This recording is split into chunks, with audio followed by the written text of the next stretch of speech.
Sir ಅಂತೂ ತಮ್ಮ ನಿರೀಕ್ಷೆ ಅಂತ ಇವತ್ತಿಂದ ವಿದೇಶ ಪ್ರವಾಸ ಶುರು ಮಾಡ್ತಾ ಇದೀರಿ ಸರ್. ಯಾರ್ಯಾರೆಲ್ಲ ಹೋಗ್ತಾ ಇದೀರಿ ಸರ್? ನಾನಂತೂ ಹೋಯ್ತೀನಿ, ಯಾರು ಬಂದ್ರೆ ಗೊತ್ತಿಲ್ಲ. ಸರ್ ಎಲ್ಲಿಗೆ ಹೋಗ್ತಾ ಇದೀರಿ? ಆಸ್ಟ್ರೇಲಿಯಾಕ್ಕೆ ಹೋಗ್ತೀವಿ. ಎಷ್ಟು ಜನ ಹೋಗ್ತೀರಿ ಸರ್? ನಿಧಾನವಾಗಿ ಕೇಳ್ರಣ್ಣ. ಗೊತ್ತಿಲ್ಲ.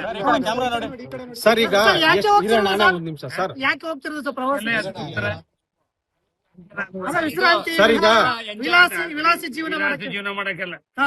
ನಾವು ರೈತರು. ಸರ್, ಕೆಲವ್ರು enjoy ಸರ್ ಕ್ಯಾಮ್ರಾ ಸರ್ ಈ ಕಡೆ ಈ ಕಡೆ ಸರ್. ಹೋಗ್ತಾರೆ, ಕೆಲವ್ರು ಎಂಜಾಯ್ ಮಾಡಕ್ ಹೋಗ್ತಾರೆ, ಕೆಲವ್ರು relax ಹೋಗ್ತಾರೆ. ನಾವು ಎಂಜಾಯ್ ಮಾಡಲ್ಲ. ನಾವು ಅಗ್ರಿಕಲ್ಚರ್ ಮತ್ತೆ ಅನಿಮಲ್ ಹಸ್ಬೆಂಡ್ರಿ.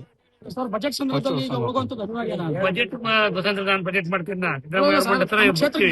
ಅನುದಾನವನ್ನ ಬೇಡ್ಕೊಳ್ಬೇಕಲ್ಲ. ಇದು ಹೈಕಮಾಂಡ್ ಅನುಮತಿ ಕೊಟ್ಟಿದೆ ಸರ್. ತಾವು ಹೈಕಮಾಂಡ್ ವಿದೇಶ- ಅನುಮತಿ ಜಾತಿಗೆ ಬೇಕು ನಾವು ಹೋಗೋದಕ್ಕೆ. ಡಿ.ಕೆ. ಶಿವಕುಮಾರ್ ಅವ್ರಿಗೆ ಯಾವುದೇ ಮಾಹಿತಿ ಇಲ್ಲ ಅಂತ ಹೇಳ್ತಾರೆ ಕೆಪಿಸಿಸಿ ಅಧ್ಯಕ್ಷರು ತಿಳಿಸಿದ್ದೀರಾ ಸರ್? ಸಿಎಂಗೆ ಹೇಳಿಲ್ಲ, ಇನ್ನು ಡಿ.ಕೆ. ಶಿವಕುಮಾರ್ಗೆ ಹೇಳ್ತೀವಿ ಸರ್ ಇಲಾಖೆಯಿಂದ ಹೋಗ್ತಿರೋದ ವೈಯಕ್ತಿಕ ಹೋಗ್ತಿರೋದು? ವೈಯಕ್ತಿಕವಾಗಿ. ವೈಯಕ್ತಿಕ ಪ್ರವಾಸ.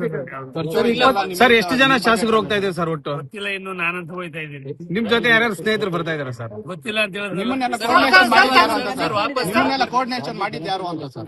ನಿಮ್ಮನ್ನೆಲ್ಲ ಕೋಆರ್ಡಿನೇಷನ್ ಮಾಡಿದ್ದು ಯಾರು ಅಂತ ಸರ್? ಯಾರು ಮಾಡಿಲ್ಲಪ್ಪ, ನಾನೇ ಹೋಗ್ತೀನಿ. ಸರ್ ನಿಮ್ ಫ್ರೆಂಡ್ ದೇವೇಂದ್ರಪ್ಪ ಅವ್ರು ಹೇಳಿದ್ರು 20 ಜನ ಹೋಗ್ತಿದೀವಿ, ನೀವು ಬರ್ತೀರಾ ಅಂತ ಹೇಳಿದ್ರು. ಹೊರಗಡೆ ಕಾಯ್ತಾ ಇದ್ದಾರೆ. ಗೊತ್ತಿಲ್ಲ, ಹಿಂದೆ ಗೊತ್ತ ನಾನು ದೇವೇಂದ್ರಪ್ಪ ಅವ್ರು ಹೇಳಿದ್ರು ಸಮಾನ ಮನಸ್ಕರೆಲ್ಲ ಸೇರಿ ನಾವೆಲ್ಲ ಹೋಗ್ಬೇಕಂತ ಪ್ಲಾನ್ ಮಾಡಿದ್ವಿ, ಆಗ 20 ಜನ ಎಲ್ಲ ಸೇರ್ಕೊಂಡು ಹೋಗ್ತಿದ್ವಿ. ಮುಗಿತಲ್ಲ ಬಿಡಿ ಮತ್ತೆ. ಅದ್ ನಿಜನೇ ಸರ್? ಸರ್ ಇವಾಗ ಟೈಮ್ ಆಯ್ತು. ಸರ್, ವಾಪಸ್